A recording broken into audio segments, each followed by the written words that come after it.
पिछली कहानी में आपने जाना था रमकलिया को।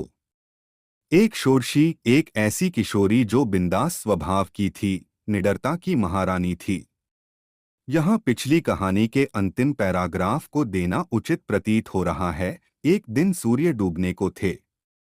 चरवाहे अपने गाय भैंस बकरियों को हाँकते हुए गांव की ओर चल दिए थे। अंधेरा छाने लगा था। ऐसे समय में रमकलिया को पता नहीं क्या सूझा कि वह अपनी साइकिल उठाई और बगीचे की ओर चली गई। आज उसने बगीचे में पहुंचकर साइकिल को एक जगह खड़ा कर खुद ही पास में खड़ी हो गई। उसे कुछ सूझ नहीं रहा था। उसे पता नहीं क्यों ऐसा लग रहा था कि कोई तो है जो अभी उसे उस बगीचे में बुलाया, और वह भी अपने आप को रोक न सकी और खींचते हुए इस बगीचे की ओर चली आई। 2 से 4 मिनट खड़ा रहने के बाद रमकलिया थोड़ा तन गई। अपने सुकोमल हृदय को कठोर बनाकर बुदबुदाई, अगर यह कोई इंसान न होकर भूत निकला तो। खैर, जो भी हो, मुझे पता नहीं क्यों इस रहस्यमयी जीव से मुझे प्रेम हो गया है। भूत हो या कोई दैवी आत्मा, अब तो मैं इससे मिलकर ही रहूंगी।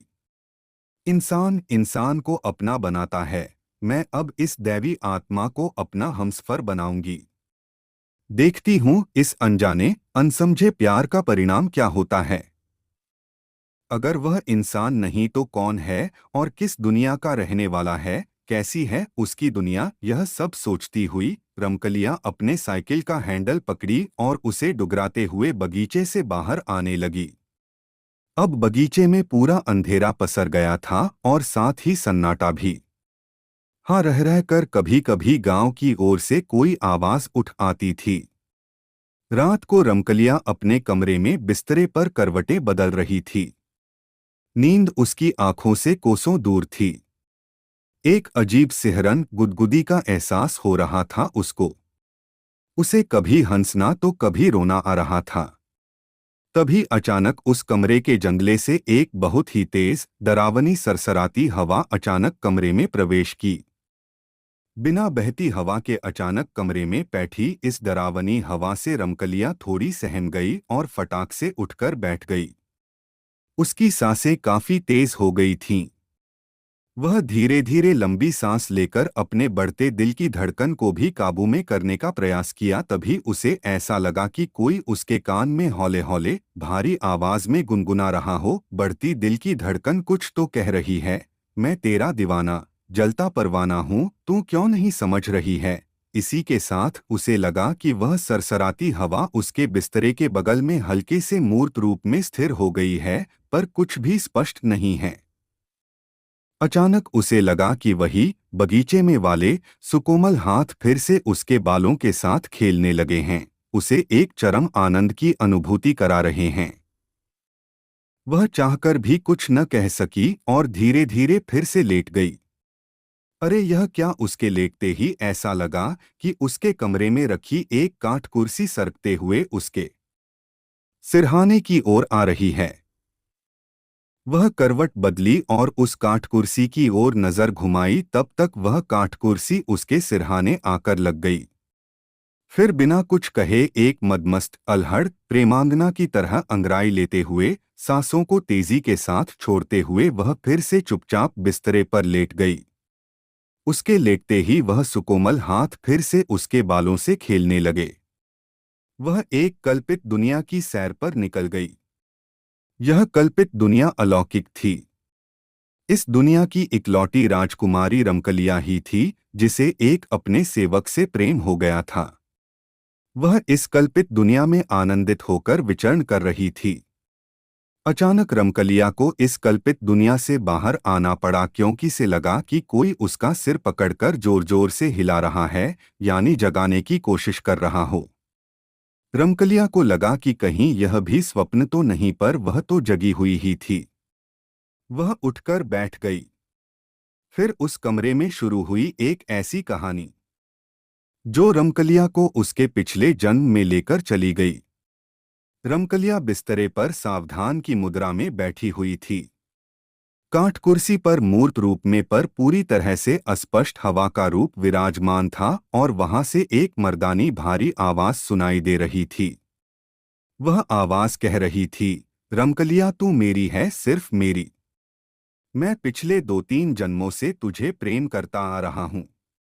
मैंने हर जन्म में तुझे अपनाने के लिए कुछ न कुछ गलत कदम उठाया है, पर इस जन्म में मैं तुझे सच्चाई से पाना चाहूंगा। वह आवाज आगे बोली, याद है पिछले जन्म में भी मैं तुझे अथाह प्रेम करता था, पर तू मेरे प्रेम को नहीं समझ सकी और मैं भी बावला पागल तुझे पेड़ से धक्का दे दिया था। यहाँ मैं आप लोगों को रमेसरा की कहानी की याद दिलाना चाहूंगा, जो गांव की गोरी थी और उसे एक भेड़िहार का लड़का अपना बनाना चाहता था, पर रमेसरा के पिता द्वारा मना करने पर उस भेड़िहार पुत्र ने आत्महत्या कर ली थी और प्रेत हो गया था। बाद में वही प्रेत रमेसरा को उल्हापाती खेलते समय धक्का दे दिया था और वही रमेसरा अब रमकलिया के रूप में फिर से पैदा हुई थी। आभार, मैं वही हूं पर अब बदल गया हूं।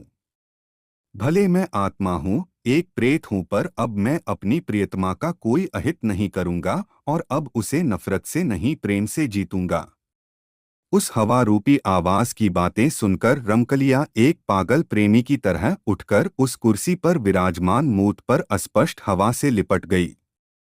वह सिसक सिसक कर कहने लगी, तू जो भी हो पर है मेरा प्रियतम।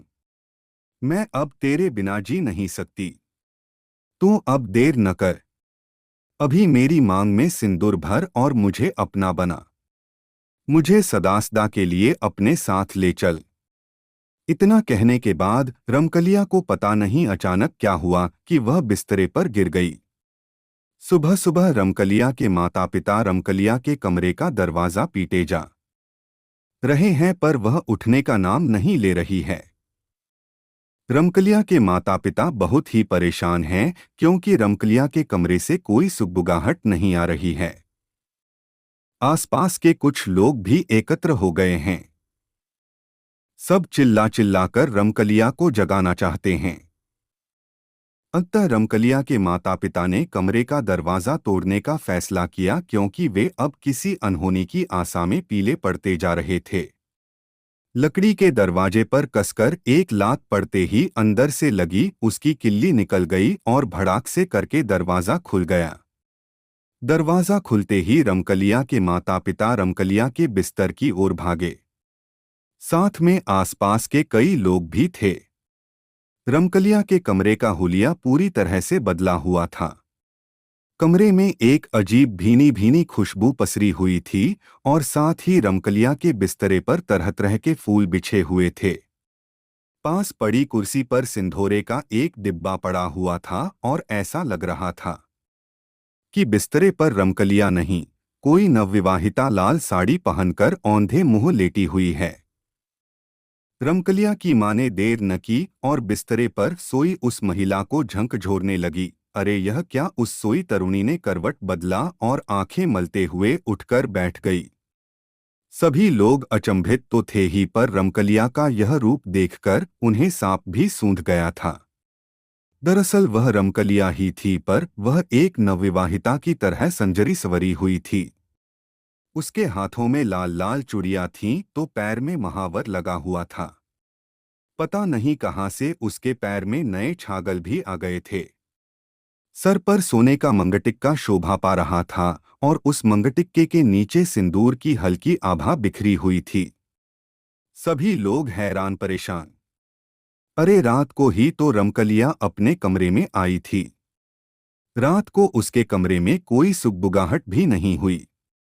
दरवाजा भी नहीं खुला तो इतना सारा सामान कहां से आ गया था?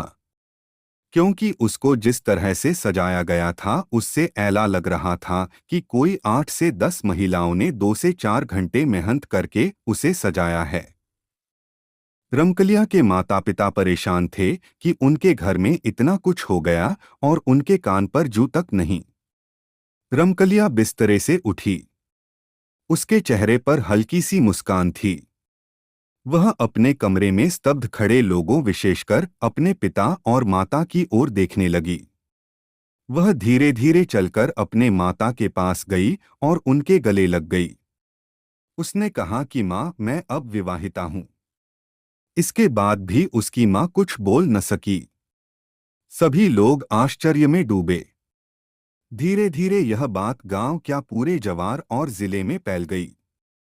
लोग रमकलिया के गांव की तरफ आते और सच्चाई जानने की कोशिश करते, पर गांव के लोगों की सुनी बातों पर अविश्वास से सिर हिलाते चले जाते। जी हाँ, उस रात उस प्रेत ने रमकलिया से विवाह करके उसे सदा के लिए अपना बना लिया था। इस कहानी में एक कड़ी और जुड़ती हुई प्रतीत हो रही है। अगर आप पाठकों का आदेश होगा तो मैं इसमें एक कड़ी और जोड़ना चाहूंगा। खैर, तब तक के लिए राम राम, नमस्कार। पर हाँ, यह बताना न भूलें हमारी कल्पित कहानियाँ आपको कैसी लगती हैं। हर प्रकार की आलोचना का सादर अभिनंदन।